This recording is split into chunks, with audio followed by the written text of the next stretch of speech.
So if a transactional lawyer is talking to a client and the client says, hey, look, this guy owes me $5,000, right? If that lawyer isn't immediately saying, hey, I can handle this for you if you want, but the truth is you should probably be going to small claims court because you're very quickly going to spend more with me than your claim is worth. And I'd be doing you a disservice if I took on your case. That's what a good, honest lawyer with integrity is going to say to that person. We know that doesn't always happen. Hello, everyone. Dr. Jim Hoven here, your host of the Ramos Law Difference Makers podcast. And today it's another one of our very cool sessions with one of our own team members. We're going to be chopping it up today about something that's really important when you need it. And that is, when do you know to get an attorney and how do you find a good one? So my guest to help me go through this and chop it up with you today is none other than our senior partner, Mr. Brian Calandra. Brian, welcome to the show, man. How's it going, Doc? Good to be here today. Oh, so good. We haven't done this for a while. It's been a minute. And in the meantime, since we were on this last, you've been on literally thousands of phone calls with people who have called in asking for help, and you basically trying to be their guide and navigator to see what they need and how it goes and what they can possibly do to make their situation better, not only in personal injury laws that applies to us, but in laws of all different kinds, right? Yeah, that's true. Anyone that calls Ramos Law, we try to help either internally if we can, and if we can't, try to find an attorney outside the firm to get them that help they need. So I talk to people with any kind of legal issue you could possibly imagine that comes my way. And you know what I think is really beautiful is that you've taken the time that's why you're uniquely qualified, by the way, for this particular episode. You've taken the time to meet attorneys and get to build relationships with them, know them in all different kinds of law. So I know your baby, it's called the Ramos Law Attorney Network, or RLAN. And we have, I don't even know how many, you would know how many, but lots and lots of attorneys. And so the reason we wanted to have you on today was so that you could give guidance for someone who has been in a situation, whatever that might be. How do they navigate that? When do they know they need an attorney and all that kind of stuff? So I guess to start with, if we were looking for an attorney, is there a criteria set where you would go, this is what you should basically try to do on your own first before getting an attorney? And you can pick a discipline or an area if you want, but is there any kind of general set of circumstances where, try to work it out yourself first, and if that doesn't work, then look at an attorney? It's a tough question because, legal issues are so nuanced and diverse, right? So anytime you have a situation where you can resolve a dispute without an attorney, that's a good thing, right? Because getting lawyers involved can be stressful, it can be expensive, it can be time consuming, the results can be uncertain. So if you have that opportunity to kind of catch more flies with honey, so to speak, with whatever the issue is, that's something I typically encourage when people call the office, because it's the path of least resistance. And when that doesn't work, then it's time to look at some of the other issues that come up in terms of deciding, well, do I need a lawyer? Do I not need a lawyer? And oftentimes, when you're talking about non-injury matters, it really comes down to, well, what's at stake, right? Because if you're fighting over a relatively small amount of money, and that can mean different things to different people, but paying an attorney can get expensive very quickly. And so if you're fighting over, let's say, $2,000, well, your average attorney is going to charge $300, $400 an hour for the work that they're doing. And to resolve a $2,000 dispute, you're going to spend more than that, right? And so what are the options there? Well, a lot of those folks need to go to small claims court, because in small claims court, you can go up to, I believe, $7,500. Lawyers are generally not there, right? They're not in the small claims arena. And that's a place where you can, have your matter addressed by a judge, usually all in one day, and get access to justice that way, because in a situation like that, it's just not going to be cost effective to hire a lawyer. That makes sense. Let's back up one step. Based on what you said, it really threw something into my mind. I've been in a situation before where I was in a lease, and basically the way that everything had worked out, we needed to get out of the lease. And that's a contract matter that we could have had an attorney, and it was a big company that was on the other side versus me with this space. And one thing that I found that helped me so much is I had been honest with them the entire way. So as the entire situation started to unravel, I was letting them know, hey, I might have a little bit of a challenge here. This is what I'm experiencing. This is what I'm facing, doing my best, et cetera, et cetera, et cetera. So that when it timed to where we said we need to move out of this space and go in a different direction, They literally, Brian, they let me out of my lease because I'd built a good enough relationship with them that they knew that I had done everything I could, and they felt like they could do good by releasing the space. So that's one example. Do you have any tips that you could offer someone of ways to resolve party to party, whether it's two individuals before they have to get to small claims court? Any common sense things besides open communication along the way? Because people might be able to benefit from that. You know, it's funny as you say that, I'm reminded of one of my old favorite movies, Roadhouse, when Patrick Swayze is talking to his bouncers about how to handle hostile patrons in the bar. And he does a bunch of swearing that I won't do here. But at the end of the day, he just keeps saying, I want you to be nice. If they do this, I want you to be nice. If they do that, I want you to be nice.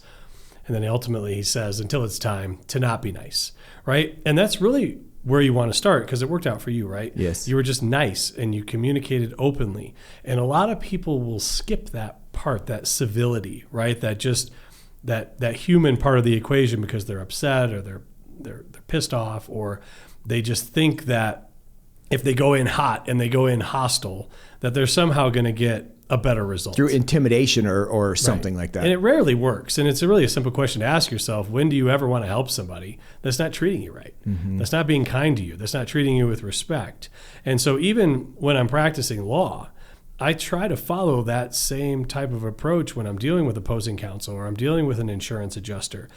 Because once they're pissed off, excuse my language, they're probably going to be less likely to want to work with me, want to cooperate with me, want to reach a resolution. Mm-hmm. So I guess my starting point is just be nice. I always use the analogy, it's apple pie and ice cream that gets it done, not throwing daggers. That's beautiful. I love that so much. And I think we can take that into this next section of our time together. If someone has a civil matter and they think, is it kind of the cost thing that would say, let's go out of kind of a small claims court and take it to an attorney? Is that basically where it lies, is kind of what's the damages that we're talking about? Yeah, there's two ways to pay an attorney. You either pay for their time, on an hourly basis, or you're paying on a contingency fee, meaning you're getting paid based on the result, right? And most of your transactional lawyers that are dealing with a business dispute or a contractual dispute, or if you're dealing with a trust issue or family planning or a divorce, those lawyers are all getting paid for their time as they bill it. And the contingency fee work is oftentimes more on consumer protection cases or personal injury matters and that type of thing. And so it really oftentimes does come down to cost effectiveness and, the honesty, integrity of the lawyer. So if a transactional lawyer is talking to a client and the client says, hey, look, this guy owes me $5,000, right? If that lawyer isn't immediately saying, hey, I can handle this for you if you want, but the truth is you should probably be going to small claims court because you're very quickly going to spend more with me than your claim is worth, and I'd be doing you a disservice if I took on your case. That's what a good, honest lawyer with integrity is going to say to that person. We know that doesn't always happen. Right, and I hate to interrupt. I want you to finish that thought, but to bring that into something that I've heard you say, I've heard you literally tell a person, I think she was 83 or 85-year-old woman. You remember what I'm talking about, where she got hurt and had to go to the hospital. She had a $100,000 policy, and we didn't take the case because she didn't need us to get the full amount. You said, look, if we can't bring value, this is what I most learned from you many, many years ago. If we can't bring value to a case by having us on, whether your case is very small, you could do it on your own, or whether even if it's a big, unless you don't want to have to do the things that you need to do to get that full amount, you don't need us to do it. But if you don't want to, we'll step in. Either way, we're not going to take your case. That's what you're saying, right? That's exactly what I'm saying. And so we're a service provider, right? And you kind of hit on that. Some people, you can say, hey, look, you could probably handle this on your own. They don't want anything to do with it. They don't want to deal with an insurance company. They don't want to deal with the nonsense. And so they say, look, I'm going to hire you anyway because you're going to provide that service for me. And that's okay as long as the lawyer and the law firm are disclosing that up front. And here at Ramos Law, for us, what we want to be able to do to take a case, if it's not just to provide a service like we just talked about, is we want to make an impact, right? And it reminds me of a case many, many years ago, I think Clarence was handling, if I remember correctly. A guy was dealing with an insurance company on an injury matter, and they offered him, I think it was $1,000. Okay. And he thought he was being treated unfairly, and we agreed. We took his case, and I believe the settlement on that case was $8,000 or maybe $9,000. Now, most people would say, well, that's not very much money for a law firm, is it? Maybe it isn't. But that client was so happy, and he was so thrilled at the impact that we made. So we were able to earn our fee on that case. We were able to put a lot more money in the client's pocket, and he was so happy that he called us. So some people will say, well, that firm won't help me. It's not enough money. That's not true here at Ramos Law. We're trying to figure out, can we make that impact? Can we make that difference? And if we can, we're happy to help. We don't care how small the case is. Right. And that's what you were just saying with other attorneys too. If they can give you advice, then they should at whatever level. You don't want to give away your expertise and all that stuff. And sometimes I've found that attorneys or doctors can give away information that only gets people in worse trouble, right? Sure. You give them enough info to be dangerous, enough ammunition to shoot themselves kind of thing. Absolutely. I'm interested in your thoughts on when it comes to a person needing an attorney and knowing they have to sign up for an attorney. What can they do if that person charges by the hour based on their type of law? Is there some kind of information they can have gathered to make those conversations efficient so that now there's not a lot of wasted minutes? I think if people need an attorney, that would be a really good guidepost for them. I think you ask an interesting question, right? Because it reminds me of when I was younger and working at the family catering hall, and my dad would accuse people of milking the clock, right? Working on the clock and, stretching those hours so you get paid more money. And sadly, I think there are times maybe when lawyers out there are doing that. And so I think if you're going to engage a lawyer that you're paying by the hour, and that's the type of work I've never really done in my almost 22-year career now. I've almost always been a contingency fee lawyer. Is having direct communication with that attorney is, how are you going to bill me? How are you going to round the minutes, right? For what kind of increments are you doing? Are you doing it every 6 minutes for a tenth of the hour? Are you billing me 15 minutes at a minimum increment? What does that look like? How much am I paying for the paralegal? Am I going to pay you and the paralegal for the same type of work at the same time? People don't know to ask this stuff. So good. They have no idea. Yeah. They just get their bill, probably get upset that it's so high and pay it. And they don't understand why. Exactly. And sometimes it's justified, but other times it could have been shortcut. Like one thing I would think of if I was going through that situation, I would want to write down and have a very thoughtful either list of questions to ask or send that person an email where they can just respond and we don't get all the chitter chatter of minutes ticking by that has nothing to do with my needs. So those would be a couple things that I would think that if I was in that position, I would be like, I want to try to make this efficient. But it still comes down to understanding what's being built. I love that. No, I think that makes sense. And you think about a divorce case, right? Highly charged, highly emotional, a lot of just bad energy going around.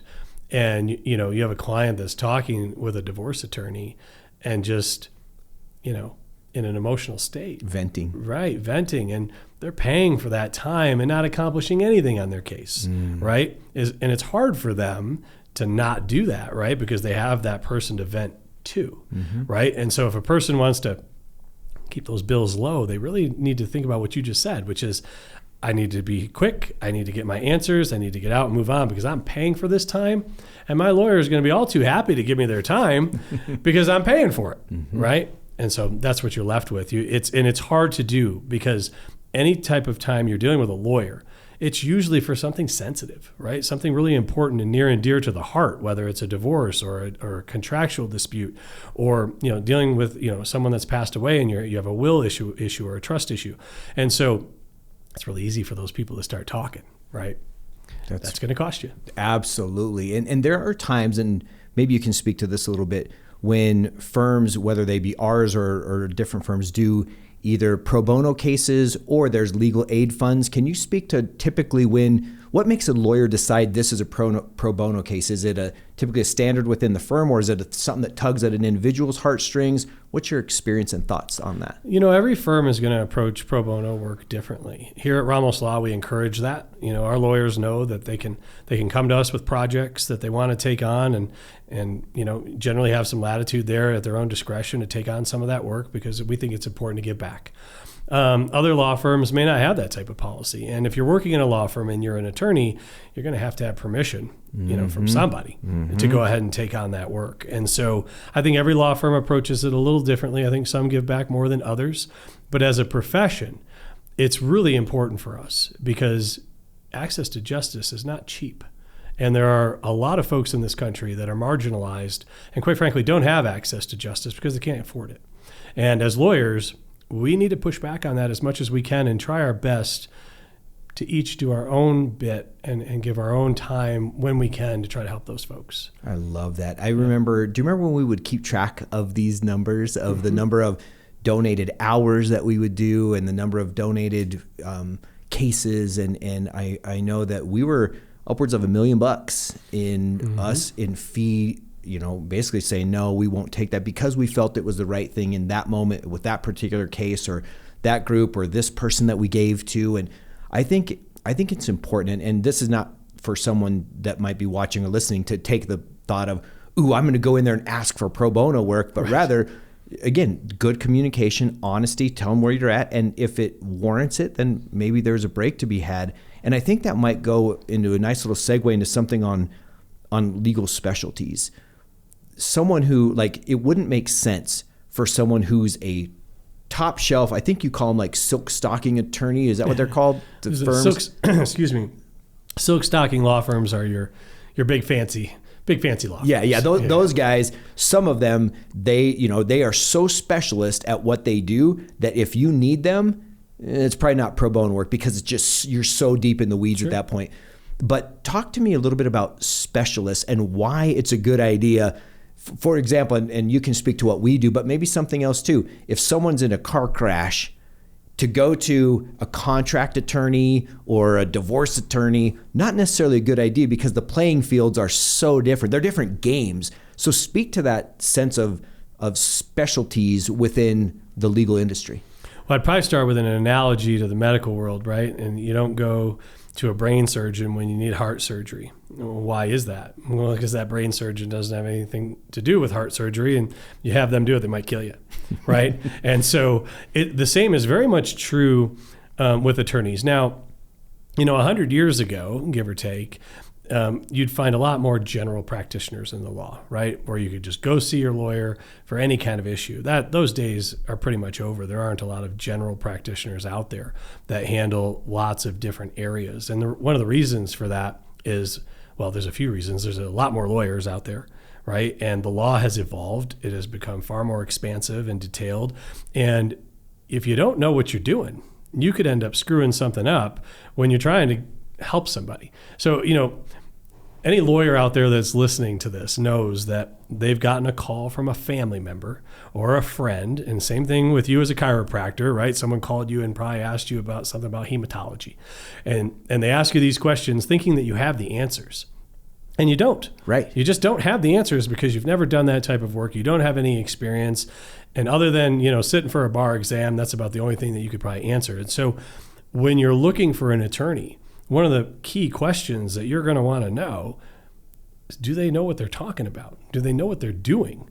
No different than when you pick a doctor, right? Because you're not going to go looking for a brain surgeon when you have trouble with your heart. Mm-hmm. Same kind of thing. What are the questions that someone would ask given their situation? Anything that you could give as a guideline that would help them understand the depth of which they know the material? So your example really hit home with me. And again, with me as a provider, if someone, they can ask me levels deep questions on musculoskeletal medicine, right? On what are the stretches, what are the rehab, what are this, what are that? I can answer pretty deep levels on that. But if you get me into endocrinology, you're losing me at level 1 or level 2 questions, and someone would be able to tell that. Are there certain types or styles or direct questions that someone should ask when they're interviewing attorneys to tell if they're good, great, fair, or definitely not a fit? I think they're easy questions. I think it's, what areas of law do you practice in? And how much experience do you have with handling this type of case? And if you want to go one level deeper is, can you give me any examples of cases that you've worked on like this and what happened, right? Mm-hmm. So that you know who you're dealing with and what they really do. Because, and this happens in the personal injury space often, where an attorney who might be a divorce attorney or a probate attorney or a bankruptcy attorney gets a call from someone they know that was in a car accident. And they think to themselves, well, this is easy. I'll just handle it myself. Well, they don't know the law. right? They don't know all the nuances. They don't know the way of handling health insurance liens or all the laws that can end up with more money in their client's pocket. And they could end up doing a real disservice without even knowing it and without their client even knowing it. And how about this? So I think what you said is brilliant, Brian. And I know this from you personally, from some of the stories that you've shared with me over half a decade now that you and I have been working together. Those folks, if they're not doing that particular type of work, when they're working with a third party, as in our case, we work with a lot of insurance adjusters, judges, these kinds of people. Well, you guys have done so many cases that you know those people. Yep. So that you can have a relationship with them, or where the adversary is going to be when the name pops up. If someone has never dealt with that particular case, they're walking into a minefield blindfolded, basically. They're just stepping all over stuff because they don't know, not only might they not know the rules of the game as well, but they don't know the players. That's 100% right. And there's definitely, any lawyer with experience in any particular field is going to tell you, at least I think they would, that there's value in the relationships that you build with the other side over the years, right? This office has great relationships with Medicare. We have great relationships with Medicaid. We have great relationships with health insurance companies. We have great relationships with medical doctors, chiropractors, imaging facilities, insurance adjusters, defense attorneys. Those relationships are critical, oftentimes, to the results that we get for our clients. If you have some attorney that's never called State Farm and has never dealt with State Farm, heads up, you might not do as well yes, as you would with an attorney that's developed those long-term relationships and has a reputation for being honest, fair, practicing with integrity, and those types of things. And so I firmly believe that the relationships we've built over the years here at Ramos Law have paid huge dividends for our clients time and time again. I agree. And I think that extrapolates to all kinds of law. And so when they're, if someone's talking to a lawyer and saying, man, should I hire someone? Who do you know in this? And, how does it work? I think that's another potentially good question. And that would lead me to a question of, are there any great characteristics that someone would look for in an attorney to know if they're good? So we talked about just a few 3-4 levels deep of questions. What about characteristics, things you should look for? Because some people might have the idea of the best attorneys are the ones that they see on TV, like on Suits, where the main character is just flamboyant and he's super handsome and wears expensive clothes. Is there certain things that someone would look for in a characteristic of someone, or is it as much of anything a personality, like a good vibe between me and that person? Because some people, they don't care if their surgeon's a nice guy or the biggest jackass on the planet. They're going to save their life because they're the best at what they do. So bedside manner means nothing. I'm one of those people. and then to use the healthcare example as a chiropractor, listen, we are with our patients so much and we're so hands-on. Right. If there's not a good bedside manner, if you're just lay down and get snapped, right? It doesn't go well from a practice standpoint. And so I'm wondering your thoughts from an attorney standpoint, good vibes and or great characteristics. That's a broad question. And it reminds me of something Dr. Ramos shared with me when we first started working together, which is that first impressions are formed in about 10 seconds. It's something that we do organically and naturally. And so for me personally, I think the appearance of the law firm, the appearance of the attorney themselves, those are important. Is there a polish there? Is it a professional environment? And I still think that's important, even though we're slowly but surely moving into a world where that's becoming less important. I think post-COVID and those types of things, I think we're still supposed to be a professional occupation, and that we need to emit a professional atmosphere and presence when we're talking with clients or when people come to do business with us. Now, at the same time, there's two parts of practicing law. Okay, there's the work, the legal work and the results, which are obviously important. Clients come to us to get results. And oftentimes they don't know a good result from a bad result. It depends on what area of law you're talking about because they don't have the context to figure that out. So you want a lawyer that is talented and has a track record for results and success and those types of things.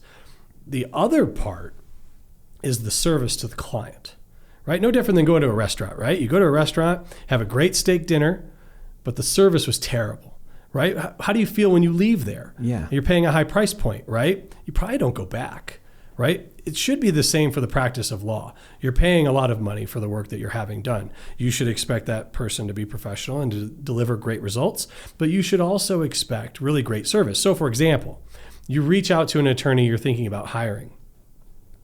That office doesn't call you back within a day or two, or they miss a call, or you email and you don't get an email back. That's not someone you're going to want to do business with. How are they handling your case if they can't even make that initial call on time, right? So from my perspective, and here at Ramos Law, we put a very high premium on the service to our clients because that's what they see, that's what they feel, that's what they hear, that's what they touch. They don't know the work that we're doing for them, right? Because they're on the sidelines for that. Right. That is so good, Brian. That is so important. And I think that it shouldn't get lost on people that are watching or listening, that piece, that behind the scenes work needs to be appreciated, because sometimes, all you see is the bill. It's like the person that goes in and they have the plumber comes into their house and is gone in 10 minutes and charges them hundreds or $1,000. They're like, you're charging me like $6,000 an hour. And they're like, yeah, but if I wouldn't have fixed this, you would have had to get your whole plumbing thing. And I've been doing this for 30 years. And so that's the deal. That's the work. But then this, how we get there, were you kind on the way there? Did you make sure you didn't track in dirty footprints all over their house? That's the experience. And so people getting that is amazing. Yeah, it's critical. If someone wants to find an attorney, do you have a recommendation? Because now so much is done on the internet, on whether it's Google or, Facebook ads or even TikTok. People are finding people everywhere. Is there some place where you really find is a great way to go look for an attorney? Well, as you mentioned, it's an internet world now, right? Mm-hmm. Everyone that's looking for something is usually looking on the internet, or they're looking at, maybe a TV or a radio advertisement. That's generally, how people are learning about things. But in this new age that we live in with all these online reviews, I think that's a great place to start, right? Before you engage an attorney, what are other clients saying about that attorney online? Because those reviews are out there. Mm-hmm. And, we think they're critical here at our firm, of course. And we're pleased when clients take the time to go and share their experience with the outside world, because not all law firms are created equally, just like any other business, right? You have good players and you have bad players, both on the work side and on the service side. And when you have a legal matter, it's usually so important and there's usually so much at stake that you want to make sure you're hitting a home run on both sides. And so for me, if I was looking to hire an attorney, of course I am an attorney and I know a lot of attorneys and I can get referrals that way, but I would either start looking at reviews or, and this is one of the things that we do here. As you know, we get, 1,000 calls a month for work that we do not do. And we help as much as we can, each and every one of those people, find referrals through the Ramos Law Attorney Network that you and I have kind of created along the way, along with some others, lawyers that do a good job, that give good service, they don't rip off their clients. And so that's another thing you can do is if you know a lawyer that you trust, you can maybe call them and get a referral that way. But one thing is for sure, I probably would do my research and I wouldn't necessarily just grab the first attorney that I find. It's something where, there's nothing wrong with getting multiple opinions, much like people do in the medical world, right? Yes. And I think there's value in that, because then the client will probably end up feeling much better about their decision if it's a researched and vetted decision, as opposed to, I'm just going to go with the first person I talk to. What a great episode, Brian. This has been you've given such great information in a very easy to understand way, very practical. I think people watching and listening can really use this. And hopefully, if you are watching or listening and need this, let us know and we'll help you in any way we can. But also share this with someone, because you don't need an attorney until you need one. But when you need one, you want to make sure that it's the right one. So Brian, if people wanted to learn more about your journey, who you are, contact you, connect with you in any way, what would be the best way to do that? Yeah, I'm pretty easy to find, folks. My name is Brian Calandra. My email is Brian with an I at ramoslaw.com. You can call the office anytime, 303-733-6353. Now, my role here is basically I'm on the phone all day long. Last thing I want you to do is to waste your time playing phone tag with me. So when you call the office, Our client services team will answer the phone. Just let them know you need to get some time on my calendar. They'll help you get that time scheduled at a time that's convenient for you. And this way you're not wasting your time playing phone tag with me. If you need a lawyer, have some questions, I'm always here to help. I look forward to hearing from you. Thank you, Brian. This was great, man. I know you're really busy and I had to rip you out of your calendar to help out. So thank you, man. I appreciate you and all the hard work that you do. You make a big impact here and you do make a difference. So thank you. You bet. No, it's always fun to come. Absolutely. Thanks for having me on. We're going to do it again soon. All right. Sounds good. So everyone, while you are out in your part of the world doing whatever you do, remember today and every day, you too can make a difference.